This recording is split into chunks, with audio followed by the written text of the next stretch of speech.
नमस्कार दर्शक बंधु आपण समस्त को सॉस किचन को अनेक अनेक स्वागत जनाऊँगी मु सस्मिता।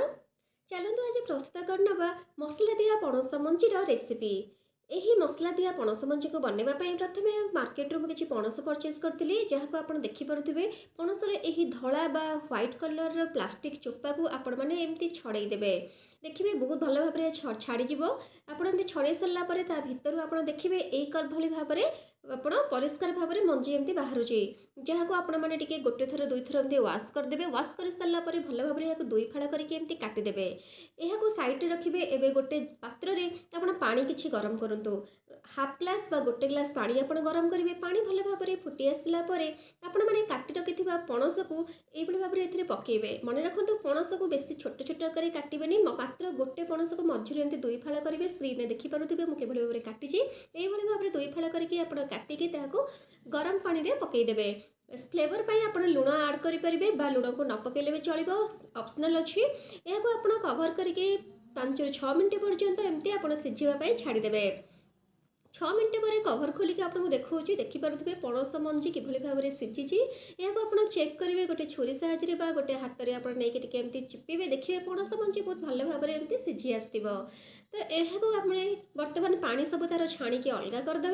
पणस मंजी गोटे प्लेट को नहीं आसी देखूँ यही पणस मंजी को आप एमती हाथ में नहीं देखिपारे केमती सीझी।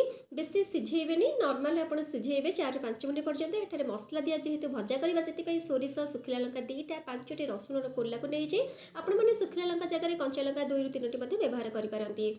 तो मुझे मसला को बाटी नहीं तेज चलतु नेक्स्ट प्रोसेस को जीवा। एठारे कड़ाईटी मोर हल्का गरम हो आसलानी। एठारे मु गोटे चामच रिफाइन तेल नौची। आपण मैंने रिफाइन तेल जगह सोरिष तेल व्यवहार करेंगे जहाँद्वारा गोटे भल ऑथेंटिक फ्लेवर आसो।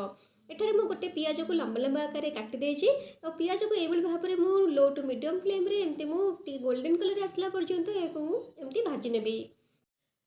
पियाज एमती भाजी आसला परे बाटी रखिथिबा मसला को आपण एठारे ऐड करंतु। आउ पियाज सहित आपणकर सोरिष मसला को बहुत भल भाव में एमती कषिबा को छाड़ी दियंतु। मन रखिथिबे जदि आपण येलो मस्टर्ड जगह हलदिया सोरिष जगह जदि आपण कला सोरिष बाटुचंती ताहले कला सोरिष टिके बेसी समय एमती कषिबेनी जहाँद्वारा कि पिता हो जाए। तो संगे संगे आपण कला सोरिषर पेस्ट पकईला परे पानी देदेवे। जदि आपण एमती मो भली हलदिया सोरिष नौचंती ताहले आपण एमती 2 ରୁ 3 मिनट पर्यंत टिके एमती कषिदेवे पियाज सहित बा तेल सहित। टिके सुखिला आसला परे आपण एमती अल्प पानी देकरी माने आपण गोटे कप रु कम टिके पानी देबे। स्वाद अनुसार लुण एवं पकईबे ता सहित हलदी मध्य गुंडा ऐड करेंगे। आउ एको एमती आपण मसला सहित एमती टिके भल भाव में एमती कषिदेवे। जी आप पानी देथिबे देखिपे मोर पानी सुखी आसलानी आ मसला बहुत भल भाव में कषि हो आसलानी। ए स्टेज रे आप गैस फ्लेम को लो रे रखिक सीझा रखा जाइथिबा पणस मंजी को एठारे आपण ऐड करके बहुत भल भाव में मसला सहित गोले गोले भाजंतु। मन रखिथे गैस फ्लेम को एकदम लो रे रखिक यह आप 4 ରୁ 5 मिनट पर्यंत एमती लो फ्लेम रे आपण कुक करेंगे। पणस मंजी रे विभिन्न प्रकार रेसिपी तैयारी करा जाए और खाइबा को मध्य पूरा बहुत भल लगे। और जदि पणस मंजी को आपण प्योरली ऑथेंटिक वे रे बनैबा पई चाहूचंती तेबे आपण मस्टर्ड ऑयल बा सोरिष तेल ही एठारे व्यवहार करेंगे जहाँद्वारा कि आपणकर रेसिपी पूरा प्योर ऑथेंटिक भली बास्ना आसीबो आ ऑथेंटिक रेसिपी भली आपनको फील हबो। आ पणस मंजी एठारे मोर भाजवा देखो 5 ରୁ 6 मिनट हो सारी। आ सब मंजी सहित मसला गुड़ाक सब भल भाव में कोटिंग हो सारा। एवं प्रस्तुत हो जाए आपण मानकर मसला दिया पणस मंजीर रेसिपी जहाँ को आपण मैंने एकदम गरमा गरम भात पखाला भात बा रुटी सहित सर्व करेंगे। यही भाव में पणस मंजीर रेसिपी को आपण मैंने घरे निश्चित रूपे ट्राए करूँ आपणकर फैमिली सहित या एंजॉय करूँ।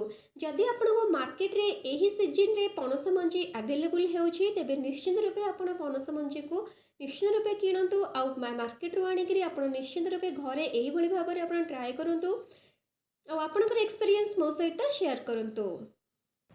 आशा करी कि आज रेसिपीटी आपण मानक बहुत भल लगी और जदि भल लगे तेज लाइक करने को जमार भूलें ना। यही भाव में मोर आगे आसुवा नुआ नुआ भिडियो नोटिफिकेशन पाइबापी सब्सक्राइब कलापर पाखे बेल बटन ऑल क्लिक करदे जहाँद्वारा कि अपलोड करुवा सब भिडियो नोटिफिकेशन सर्वप्रथम आपको मिल पार। पुणी देखा एक नुआ रेसिपी सहित से पर्यंत रही। नमस्कार, जय जगन्नाथ।